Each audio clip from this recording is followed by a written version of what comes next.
Dude, that looks sick. That does look sick.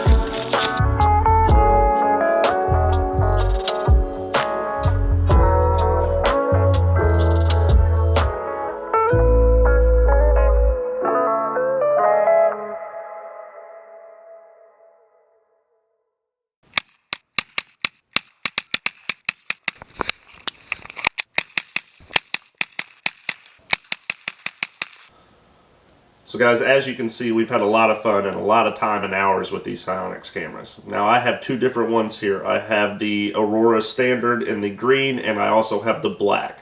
These two are very, very similar, and the only difference being that the Standard in the green has a GPS capability built into it.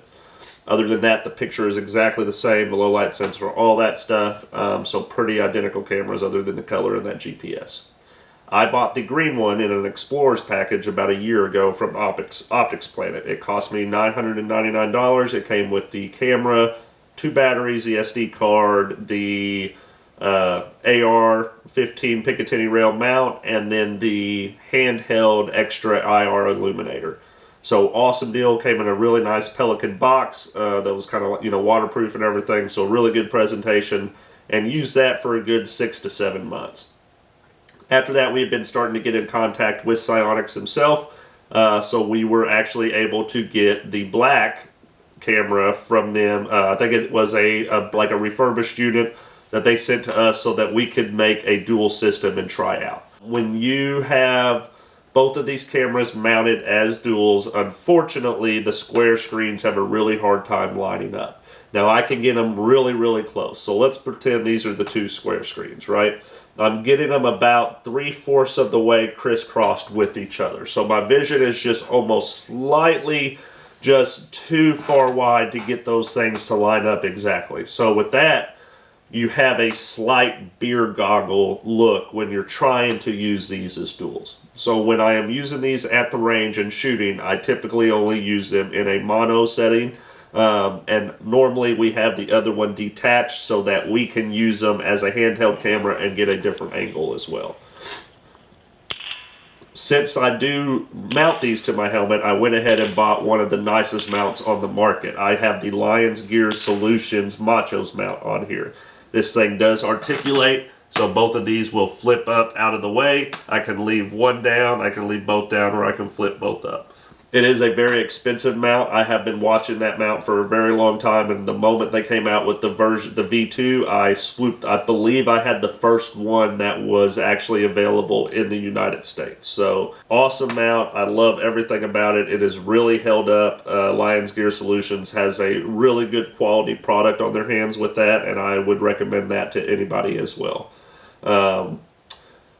A lot of people ask me, is Sionyx a replacement for night vision or a budget entry way for night vision? And that's kind of a loaded question, so it's a yes and no answer. It is absolutely not a replacement for real night vision, analog night vision.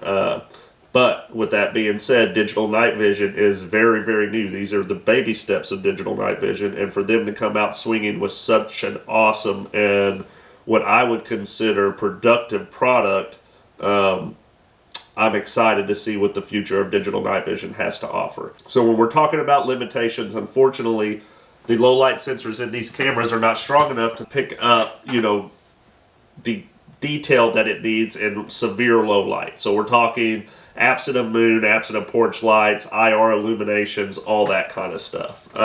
If I was to flip the light off right now in this room, it would be pitch dark. Now the cameras themselves would be absolutely pitch dark as well, and they would be completely static. You would not even be able to make out your hand in front of the camera. But I do also have a camera here in my basement, and it has an IR flood that flips on whenever the lights go off, so you still have your night vision mode on your camera. With that being plugged in, the moment my lights would go off, that IR illumination would come on, and I would have perfect clear vision like this kind of picture with the purplish, you know, just pure purple color. That is all coming from a IR flood or an IR illumination to give it enough light to pick up that detail in that picture. You notice more of the Aurora, the Northern Lights kind of colors, the purples and the greens, whenever you're actually outside and not using the artificial light in a sense and flooding that area to where you can pick up that detail. There's kind of some different levels. So we've shot these, or we've used these things in a lot of different moonlit settings. So we've had, 80 to 90% moonlit nights with no clouds. We've had it with clouds, and then we've had it kind of all the way worked down to like 13%. Now, it's kind of really weird how some of this stuff picks up if you have, depending on where the moon is actually setting at the time you're out at the range is really going to be dependent on that. We actually went out the other night. This was kind of the first time that this popped in my head. We had planned it around a full moon, but when we had showed up, the moon actually wasn't going to be in our area of viewing until about 2 or 3 o'clock in the morning. And we were out there between like 8 and 11. So we really had kind of screwed ourselves on that. Got really dark really quick, and the camera kind of started seeing its limitations. So we were having to use our IR illumination and help us out there. I still love these cameras. So when I'm saying these things with limitations, I knew going into it that they did have these limitations. I don't want you thinking that you're going to be able to accomplish great things with this in absolutely shit scenarios that something like this would thrive in. Now, for a budget-friendly option, this is a great first option. And it's not, when I say it's a great first option, I mean it is a great first option with not being your permanent setting into night vision. I love these because now I have a backup camera or two that I can use for friends at the range. Now that I have extra helmets, they can run these. They can still be involved with the night vision, and they can be recording while they're doing that as well. It is an awesome feature for me that you can actually record and take pictures with these things as much as you want. And from what I'm seeing, the 32 gigabyte SD card in this takes very little memory for very long videos. I believe the cutoff is like, it's either 10 or 12 minutes per video, but I have put, I would say 60 to 75 videos on one of these SD cards, and those are 3, 4, 5, up to 12-minute long videos filling up that SD card. So it really holds space really well. The batteries tend to last a very long time if you're not constantly just having it on, and they can be ran off of an external battery pack. So I actually have a cord that I bought off of eBay that comes from one USB out to 2 different micro USBs and could hook up into both of these cameras. So I could set it up with my counterweight, my external battery pack on the back, just like I can set up regular night vision. So I'm 100% a believer in this product, and I would recommend them to anybody because I believe what they are meant to be, they are shining bright, and they will create so much fun. They pick up your IR lasers and your IR illuminators, so you're able to get people that maybe necessarily wouldn't ever get out to the range to see night vision, to actually witness night vision and to see stuff personally, and just to have a good time. It really is cool to see the look on people's faces when they're looking through that camera and seeing more stars than they've ever seen in their life, or seeing an invisible laser that nobody else can see. Really, really dang cool.